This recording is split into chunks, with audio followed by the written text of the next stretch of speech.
ভাই রে ভাই, আমরা কি আজ ভুল করে টি-20 ম্যাচ দেখতে বসছিলাম? না, খেলা তো ছিল টেস্ট।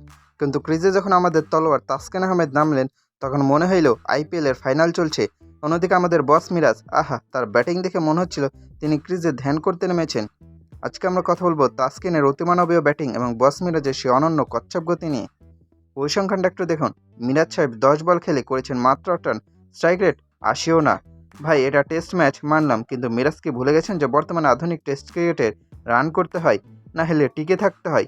অন্যদিকে আমাদের স্পিড স্টার তাসকিন আহমেদ কী করলেন?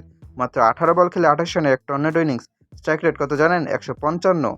মজার ব্যাপার হলো, মিরাজ যদি টি-20তেও নামে, তা মনে হয় না তাসকিনের এই টেস্টের স্ট্রাইক রেট ছুঁতে পারবেন।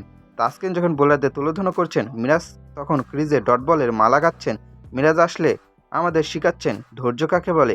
রান আসুক বা না আসুক, উইকেটে কামড়ে পড়ে থাকাটাই আসল, তাই না বস? আপনারা হয়তো ভাবছেন আমি মিরাজের সমালোচনা করছি। আরে না, মিরাজ তো আসলে অনন্য। কেন জানেন? কারণ একটা দলে টপ অর্ডার যখন ফ্লপ করে, তখন সবাই আশা করে মিরাজ এসে হাল ধরবেন। কিন্তু মিরাজ হাল ধরেন ঠিকই, তবে সেটা নৌকার হাল না, মনে হয় কোনো মালবাহী জাহাজের হাল, যা নড়তে চড়তে 3 দিন সময় নেয়। মিরাজ 10 বলে 8 রান করে আউট হয়ে প্যাভিলিয়নে যাওয়ার সময় হয়তো মনে মনে ভাবছিল, আমি যদি এর চেয়ে জোরে খেলতাম, তবে তো লোকে আমাকে টি-20 স্পেশালিস্ট ভেবে ভুল করতো।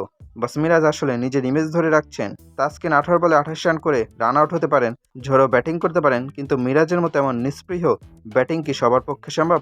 কখনো না। তাসকিন যখন 4 ছক্কা মারছিলেন, তখন গ্যালারিতে বসা দর্শকরা ভাবছিল, ব্যাটারকে তাসকিন নাকি মিরাজ? তাসকিন যেভাবে ব্যাট চালালেন, তাতে মনে হচ্ছিল সামনের বিপিএলে তাকে ওপেনার হিসেবে খেলানো উচিত, আর মিরাজকে হয়তো পাঠানো উচিত কোনো লাইব্রেরিতে, যেখানে শান্তিতে বসে ডট বলের হিসাব মেলানো যায়। আসলে বাংলাদেশের ক্রিকেটে বিনোদনের অভাব নেই। যখন জেনুইন ব্যাটাররা রান পায় না, তখন বোলাররা এসে ব্যাটিং শেখায়। আর যখন বোলাররা ব্যাটিং শেখায়, তখন অলরাউন্ডাররা ড্রেসিং রুমে বসে আয়েশ করে।